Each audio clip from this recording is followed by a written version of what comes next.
हमारे वीडियो अंग्रेजी में देखने के लिए फॉलो करें हमारा ही दूसरा यूट्यूब चैनल दृष्टि IAS इंग्लिश।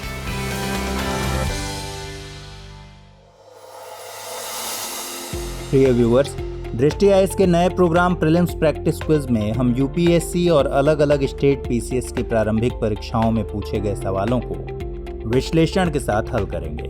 जानकारी के साथ साथ सही उत्तर का चयन करते समय कौन से ट्रिक कारगर साबित होते हैं उन्हें भी सीखेंगे।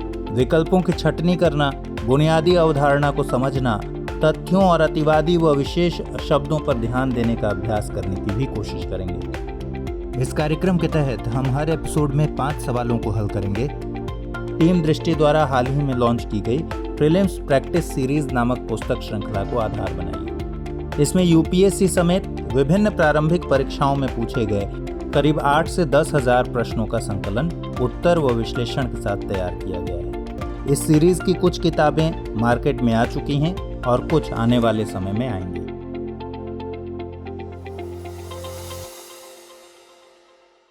प्रीलिम्स प्रैक्टिस क्विज के सेशन 3 में आपका स्वागत है। प्रिय व्यूअर्स, आज के इस सेशन में हम शुरुआती 3 प्रश्न राज्य व्यवस्था से जबकि आखिरी 2 प्रश्न भारतीय इतिहास से लेने जा रहे हैं। तो आज का हमारा पहला प्रश्न है, निम्नलिखित कथनों पर विचार कीजिए। कथन 1, न्यायाधीश जांच अधिनियम 1968 के अनुसार भारत के उच्चतम न्यायालय के किसी न्यायाधीश पर महाभियोग चलाने के प्रस्ताव को लोकसभा के अध्यक्ष द्वारा अस्वीकार नहीं किया जा सकता। कथन 2, भारत का संविधान यह परिलक्षित करता है और ब्यौरे देता है कि क्या क्या भारत के उच्चतम न्यायालय के न्यायाधीशों की अक्षमता और सिद्ध कदाचार को गठित करते हैं। कथन 3, भारत के उच्चतम न्यायालय के न्यायाधीशों के महाभियोग की प्रक्रिया के ब्यौरे न्यायाधीश जांच अधिनियम 1968 में दिए गए हैं। कथन 4, यदि किसी न्यायाधीश के महाभियोग के प्रस्ताव को मतदान हेतु लिया जाता है तो विधि द्वारा अपेक्षित है कि यह प्रस्ताव संसद के प्रत्येक सदन द्वारा समर्थित हो और उस सदन की कुल सदस्य संख्या के बहुमत द्वारा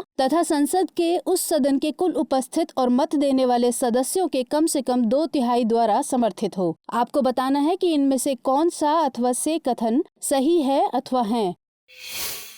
ऑप्शंस हैं A केवल 1 और 2, B केवल 3, C केवल 3 और 4 या फिर D 1, 3 और 4। इसका सही उत्तर है C, यानी केवल तीसरा और चौथा कथन ही सही है।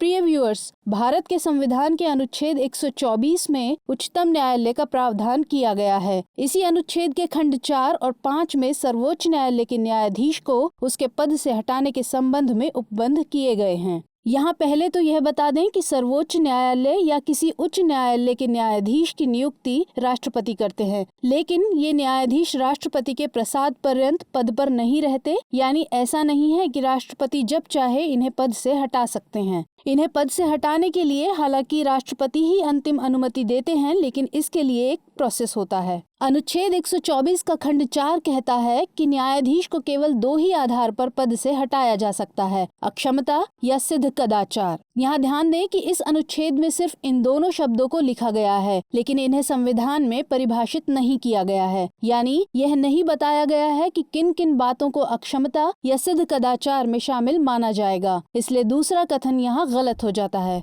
खंड 4 के मुताबिक न्यायाधीश को पद से हटाने के लिए एक प्रस्ताव लाया जाएगा। इस प्रस्ताव के लिए जरूरी है कि संसद का प्रत्येक सदन उस प्रस्ताव पर अपनी सहमति दे। इसके लिए सदन के कुल सदस्य के बहुमत और उपस्थित एवं मतदान करने वाले सदस्यों के 2/3 बहुमत की सहमति चाहिए। यानी चौथा कथन सही है। हम इस बहुमत की प्रक्रिया को समझने के लिए लोकसभा का उदाहरण लेते हैं। चूँकि लोकसभा की कुल सदस्य संख्या 545 है, जिसका बहुमत होगा 273। अब जिस दिन इस प्रस्ताव पर वोटिंग होगी उस दिन मान लीजिए 450 सदस्य उपस्थित रहते हैं, लेकिन उनमें से 430 सदस्य ही मतदान करते हैं, तो 430 का 2/3 कोटा होगा 286। यानी दोनों ही स्थितियों में शर्त को पूरा किया गया है। गाइस, हम फिर से पूरे प्रोसेस पर लौटते हैं। खंड 4 में जिस प्रस्ताव का जिक्र किया गया है उसी प्रस्ताव के बारे में खंड 5 में कुछ प्रावधान किए गए हैं। अनुच्छेद 124 के खंड 5 में कहा गया है कि संसद में यह प्रस्ताव कैसे रखा जाएगा और न्यायाधीशों की अक्षमता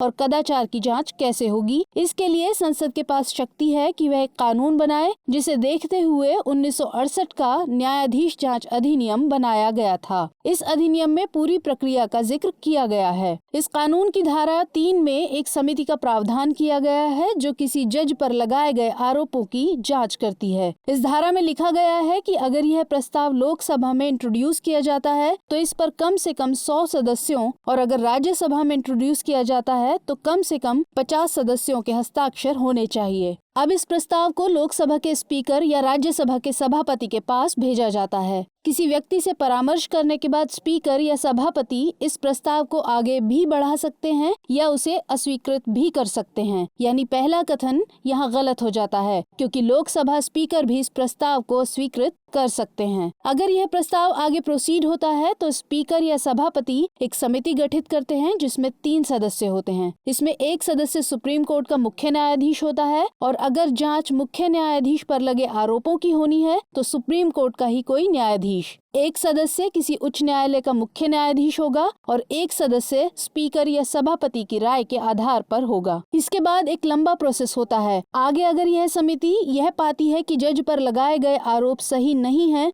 तो प्रोसेस को रोक दिया जाता है, और अगर समिति यह पाती है कि ये आरोप सही हैं तो संसद के दोनों सदनों में इस पर वोटिंग होती है। हालांकि इस दौरान जज को अपना पक्ष रखने का मौका दिया जाता है। अगर वोटिंग सक्सेस होती है तो यह प्रस्ताव माननीय राष्ट्रपति के पास भेजा जाता है, जिस पर अनुमति के बाद जज को पद से हटा दिया जाता है। अब हम फिर से सवाल पर आते हैं। हमें अक्सर सवालों में लंबे लंबे कथन देखने को मिलते हैं। इन्हें पढ़ने में पूरी सतर्कता बरतें। कई बार ऐसा होता है कि कथन का पहला भाग सही हो जबकि दूसरा भाग गलत हो सकता है। एक और बात, जैसे यहाँ लिखा गया है अक्षमता और कदाचार को संविधान में परिभाषित किया गया है। इस बात पर भी ध्यान देना होगा कि यह जरूरी नहीं कि संविधान या कानून में कुछ शब्द अगर लिखे हुए हैं तो वे परिभाषित भी किए गए हों। तो इस तरह इस प्रश्न का सही जवाब होगा सी। हमारा दूसरा प्रश्न है, भारत में दूरसंचार, बीमा, विद्युत आदि जैसे क्षेत्रकों में स्वतंत्र नियामकों का पुनरीक्षण निम्नलिखित में से कौन करते अथवा करती हैं? 1. संसद द्वारा गठित तदर्थ समितियां। 2. संसदीय विभाग संबंधी स्थायी समितियां। 3. वित्त आयोग। 4. वित्तीय क्षेत्र विधायी सुधार आयोग या फिर 5. नीति आयोग। ऑप्शंस है ए 1 और 2, बी 1, 3 और 4, सी 3, 4 और 5 या फिर डी 2 और 5। तो सही जवाब है ए, यानी केवल 1 और 2 सही हैं। प्रिय व्यूअर्स, इस सवाल को अटेम्प्ट करने के लिए हमें यह बेसिक जानकारी होनी चाहिए कि कौन सा निकाय क्या काम करता है। फ्रेंड्स, वित्त आयोग एक संवैधानिक निकाय है जिसका काम है कि वह इस बात पर अपनी सिफारिशें दे कि किस फॉर्मूला पर राज्यों आदि को फंड ट्रांसफर किया जाए। इसलिए यह गलत हो जाता है, यानी हमारे विकल्प बी और सी दोनों गलत हो जाएंगे। नीति आयोग एक राष्ट्रीय निकाय है जो न तो संवैधानिक है और न ही विधिक, लेकिन पूर्व के योजना आयोग की तरह ही वर्तमान में योजना आदि के स्तर पर इस आयोग की बड़ी भूमिका है। यह इन मामलों से जुड़े जितने भी विनियामक हैं उनके कामों का रिव्यू नहीं करता, इसलिए विकल्प 5 भी गलत है। सो ऑप्शन सी और डी भी गलत हो जाएंगे, इसलिए उत्तर ए होगा। गाइस, जिस तरह संसद में उसके कामों को देखने के लिए अलग अलग समितियां होती हैं, उसी तरह केंद्र के जो विभाग हैं या कोई दूसरे विनियामक हैं, उनके कामों की समीक्षा करने या संसद उन पर कैसे नजर रखे, इसके लिए संसद में 2 तरह की समितियां गठित की जाती हैं। स्थायी और तदर्थ यानी एडहॉक या समय समय पर बनाई जाने वाली समिति। ये समितियां प्रत्येक विभाग के लिए गठित की जाती हैं। ये समितियां ही इन विभागों के अंतर्गत आने वाले रेगुलेटर्स की समीक्षा करती हैं। तो इस प्रश्न का सही उत्तर हुआ ऑप्शन ए। अब अगला प्रश्न, राज्य व्यवस्था के संदर्भ में निम्नलिखित में से किस एक को आप स्वतंत्रता की सर्वाधिक उपयुक्त व्याख्या के रूप में स्वीकार करेंगे? ऑप्शंस हैं ए राजनीतिक शासकों की तानाशाही के विरुद्ध संरक्षण, बी नियंत्रण का अभाव, सी इच्छानुसार कुछ भी करने का अवसर या फिर डी स्वयं को पूर्णतः विकसित करने का अवसर। इसका उत्तर है डी, यानी स्वयं को पूर्णतः विकसित करने का अवसर।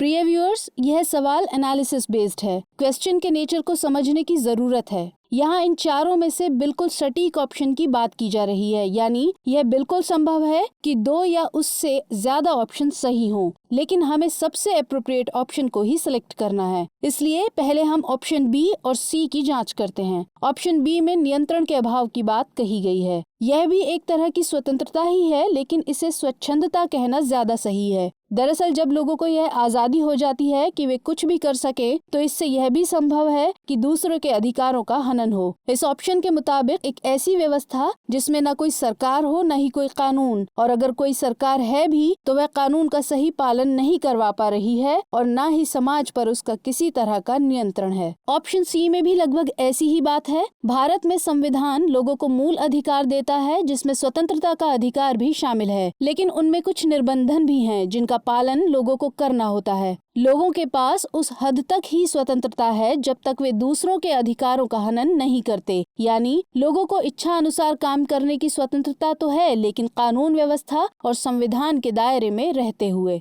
इसलिए बी और सी ऑप्शंस गलत हो जाते हैं। अब ऑप्शन ए और डी बचते हैं। यहाँ हमें दोनों ऑप्शंस में कंफ्यूजन हो सकता है। दरअसल भारत का संविधान ऐसी व्यवस्था करता है कि लोग आजादी से रह सकें, उनमें आपस में समता रहे और सभी को बराबरी से न्याय मिल सके। इसके लिए भाग 3 में मूल अधिकार दिए गए हैं, जिसमें राज्य और लोगों दोनों पर कुछ निर्बंधन लगाए गए हैं कि वे लोगों के अधिकारों का उल्लंघन न करें। अनुच्छेद 13 और अनुच्छेद 32 में ऐसे प्रावधान हैं जिससे यह सुनिश्चित हो सके कि लोगों को जो अधिकार दिए गए हैं वे वास्तविक रूप से उन्हें मिल सकें। जब भी कभी किसी नागरिक के मूल अधिकारों का हनन होता है तो वह अनुच्छेद 32 के तहत सुप्रीम कोर्ट और अनुच्छेद 226 के तहत हाई कोर्ट जा सकता है। दरअसल अनुच्छेद 32 सर्वोच्च न्यायालय को शक्ति देता है कि वह सरकार के किसी फैसले को रोकने के लिए रिट जारी करे। इसके अलावा किसी भी कानून या नियम की समीक्षा करना न्यायपालिका की शक्ति है, जिसके चलते कई बार न्यायपालिका ने विधायिका द्वारा बनाए गए कानूनों और सरकार द्वारा जारी नियमों विनियमों को रद्द घोषित किया है। इससे यह सुनिश्चित होता है कि राजनीतिक शासकों की तानाशाही के खिलाफ लोगों को संरक्षण मिले। चूँकि स्वतंत्रता का अधिकार भी मूल अधिकार का हिस्सा है, इसलिए यह भी उत्तर हो सकता है, लेकिन यहाँ सबसे उपयुक्त विकल्प चुना जाना है जो विकल्प डी में दिखता है। सही मायनों में स्वतंत्रता वह है जब लोग एक दायरे में रहते हुए मानसिक और भौतिक रूप से अपने आप को स्वतंत्र महसूस करें, ताकि वे अपना विकास कर सकें। जब तक कोई व्यक्ति अपने भविष्य या करियर के बारे में आजादी से नहीं सोच सकता, तब तक यह संभव नहीं है कि वह अपना संपूर्ण विकास कर सके, चाहे वह राजनीतिक क्षेत्र हो, आर्थिक क्षेत्र या फिर सामाजिक क्षेत्र हो।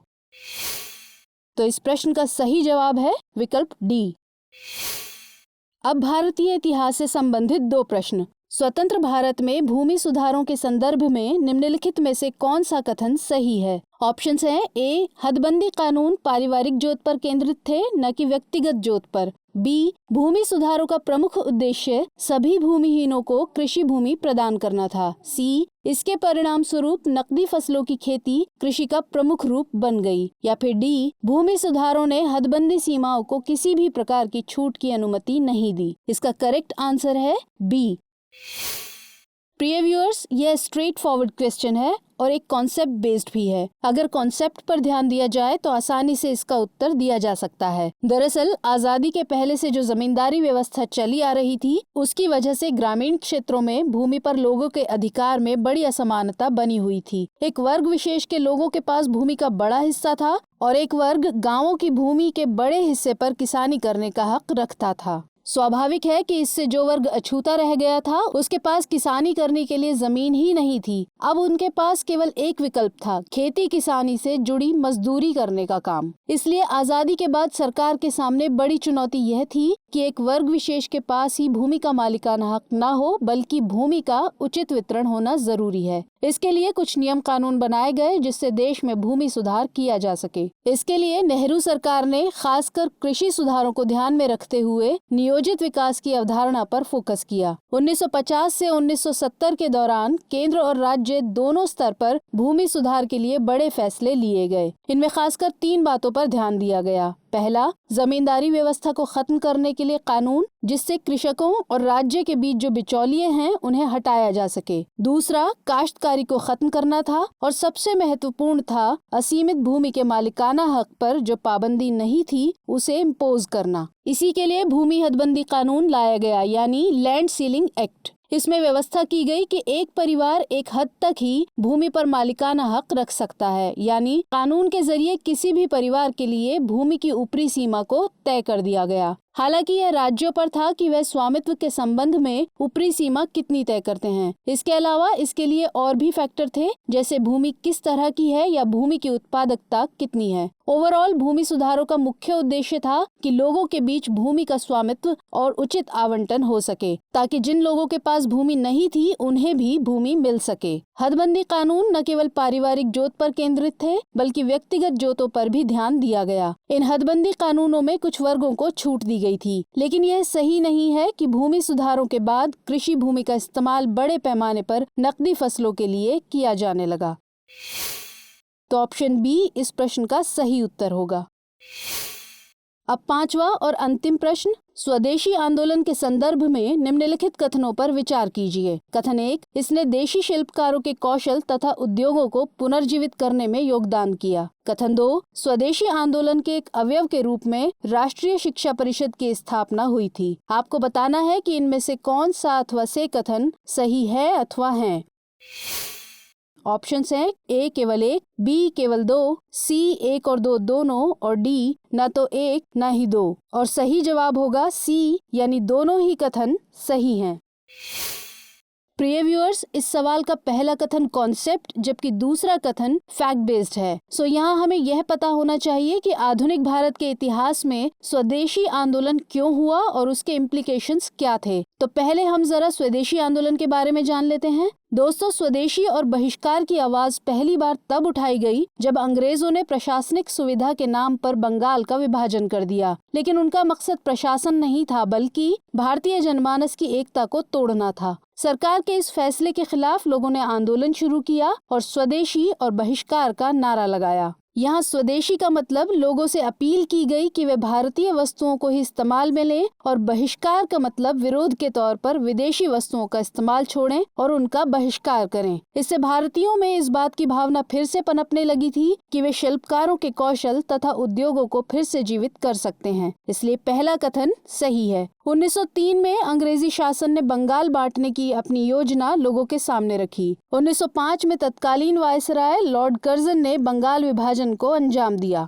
यहाँ प्रशासनिक सुविधा तो एक बहाना था, जबकि असली मंशा यह थी कि ब्रिटिश अधिकारियों और व्यापारियों के हितों को साधा जा सके। दरअसल कर्जन बंगाल में फूट डालना चाहता था और वह यह भी चाहता था कि बंगाली राजनीतिक लोगों का असर कम हो जाए, और इसके लिए उसने बंगाल प्रांत से गैर बंगाली क्षेत्रों को अलग करने की योजना बनाई। इस योजना के तहत पूर्वी बंगाल को अलग कर असम में मिला दिया गया, जबकि बंगाल में पश्चिम बंगाल सहित बिहार और उड़ीसा को शामिल किया गया। कर्जन बंगालियों को प्रशासनों में बांटना चाहता था, जिसके लिए उसने उन्हें 2 आधारों पर बांट दिया। पहला, भाषा के आधार पर, ताकि बंगालियों को खुद बंगाल में ही भाषाई अल्पसंख्यक बना दिया जाए, और दूसरा धर्म के आधार पर, ताकि पश्चिमी हिस्सा हिंदू बहुल हो जाए और पूर्वी हिस्सा मुस्लिम बहुल, जिससे दोनों धर्म के लोगों के बीच आपस में वैमनस्य पैदा किया जा सके। इस दौरान स्वदेशी शिक्षा को बढ़ावा देने के लिए भी नीतिगत काम किए गए थे। बंगाल में बंगाल राष्ट्रीय कॉलेज की स्थापना की गई। यह कॉलेज टैगोर के शांति निकेतन से प्रेरित था।